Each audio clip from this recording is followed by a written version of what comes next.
Akala mo ang iyong katawan ay isang obra maestra ng kasalukuyan.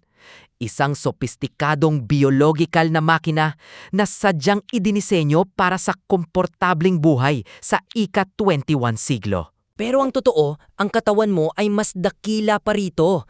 Ito ay isang buhay na kasaysayan na nagtatala ng lahat ng tagumpay at hirap ng sangkatauhan. Alamin natin ang mga pamana ng mga ninuno na dala-dala mo pa rin araw-araw para makita kung gaano pa kalakas ang daloy sa iyong dugo ng mga pinakamatatag na survivor sa kasaysayan. 1. Ang test sa pulso, ang lakas ng pagkapit ng tagahawan ng landas.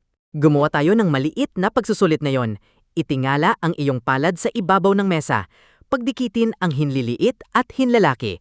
Pagkatapos ay itiklop ng bahagya ang pulso palapit sa iyo. May nakikita ka bang litid na lumalabas sa gitna ng iyong pulso? Kung meron, congratulations! Nakikita mo ang palmaris longus. Ito ang napakahalagang pamana mula sa mga unang hunter-gatherers.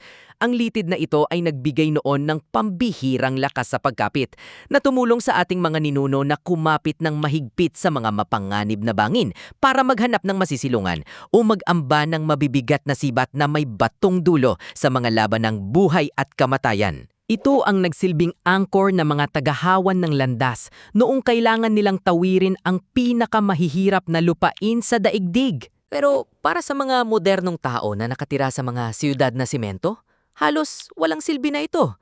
Hindi ito nakakatulong para pabilisin ang pagtipa mo sa keyboard o masigpitan ang hawak sa manibela. Sa katunayan, madalas itong tanggalin ng mga surgeon para gamiting reserbang materyales kapag kailangang ayusin ang mga napunit na ligament. Gayunpaman, mga 10 hanggang 15% ng populasyon sa mundo ang ipinanganak na wala nito. Kung isa ka sa kanila, ang katawan mo ay nagpapakita ng isang bagong hakbang ng ebolusyon. Napagtanto nito na hindi mo na kailangan ang pisikal na lakas para mabuhay, kaya tahimik nitong itinago ang disenyo ng sinaunang mga ngaso. 2. Ang mga windshield ng sinaunang lalagal. Ngayon, lumapit ka sa salamin at tingnan ng mabuti ang iyong mga mata. Tingnan ang pinakaloob na sulok ng mata, malapit sa tulay ng iyong ilong. Makakakita ka ng maliit na piraso ng tissue na kulay pink. Sa medisina, tinatawag itong plica semilunaris. Maaring isipin mong wala itong kwentang detalye, pero ang totoo, tinitingnan mo ang labi ng isang pangatlong talukap ng mata. Isipin mo ang mga dakilang lagalag, 10,000 taon na ang nakalilipas.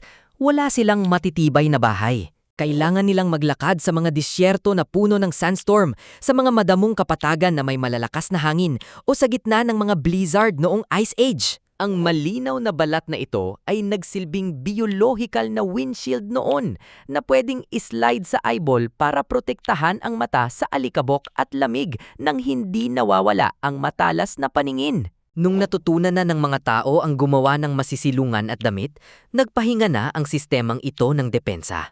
Ang kalikasan sa pagiging mapanuri nito ay hindi ito tuluyang tinanggal, kundi ibinilot na lang bilang isang maliit na tiklop sa sulok ng iyong mata. Sa tuwing kumukurap ka, ang pink na tisyong iyon ay gumagalaw pa rin ng bahagya.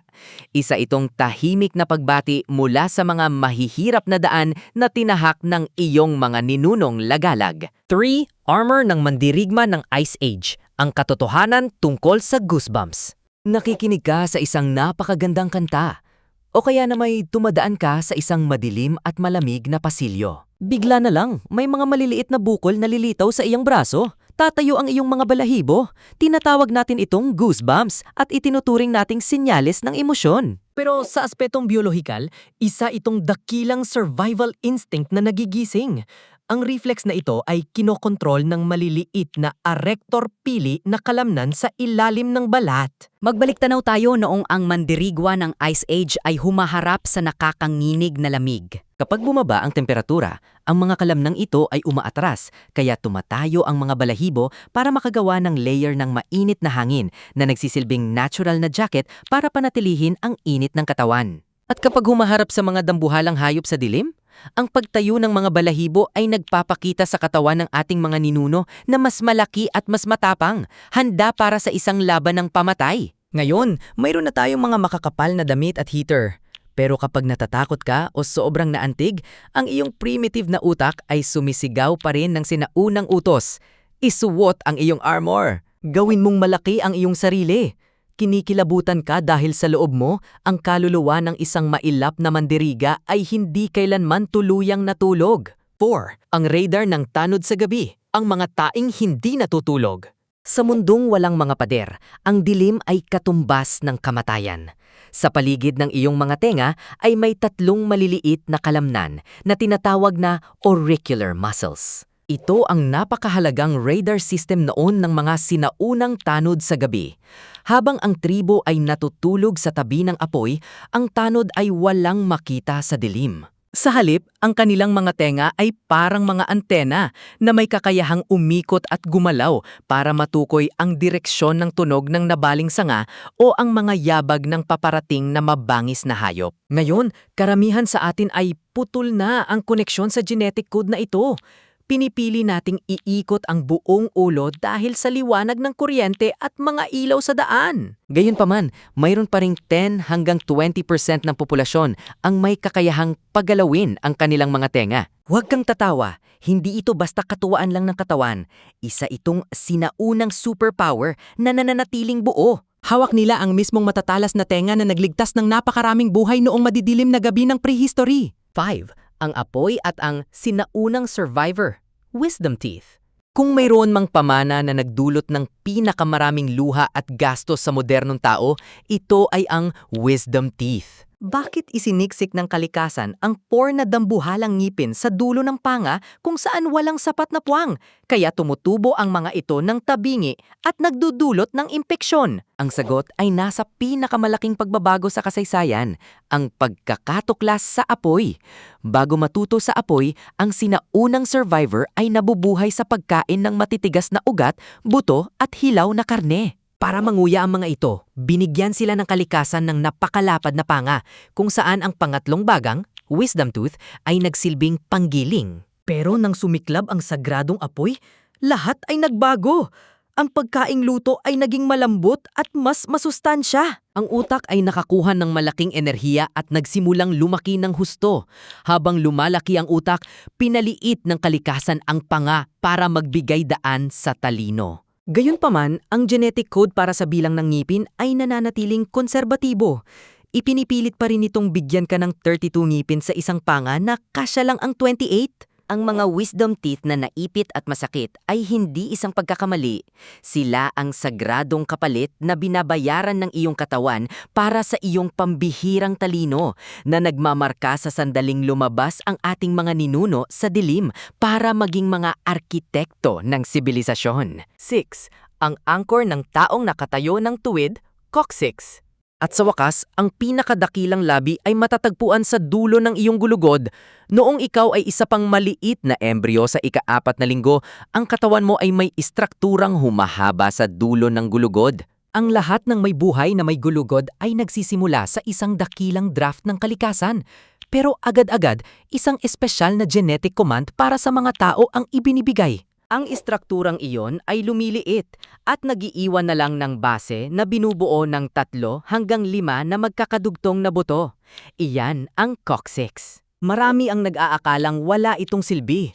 Pero ang totoo, ang pagbabagong ito ay isang obra maestra ng kalikasan. Ang coccyx ay nagsisilbing isang matibay na anchor, isang perpektong suporta para sa balakang. Dahil sa anchor na ito, ang taong nakatayo ng tuwid, Homo erectus, ay nakayang itayo ng tuwid ang gulugod at itingala ang ulo para tanawin ang malalawak na damuhan. Ang pagtayo ng tuwid ay nagpalaya sa ating mga kamay na nagbigay daan sa atin na humawak ng mga kagamitan, sumulat ng mga unang letra at itayo ang mundo natin ngayon. Ang coccyx sa iyong likuran ay hindi kalabisan, kundi isang tatak ng tagumpay na nagmamarka sa taas noong pagtayo ng buong sangkatauhan. 7.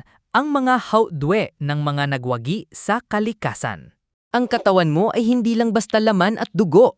Ito ay isang buhay na museo na nag-iingat ng mga pinakadakilang tagumpay ng buhay. Ang mga sumasakit na wisdom teeth, ang mga litid sa pulso, o ang mga biglaang pagkakaroon ng goosebumps, Hindi sila mga pagkakamali. Sila ay mga medalya ng isang pambihirang paglalakbay para mabuhay.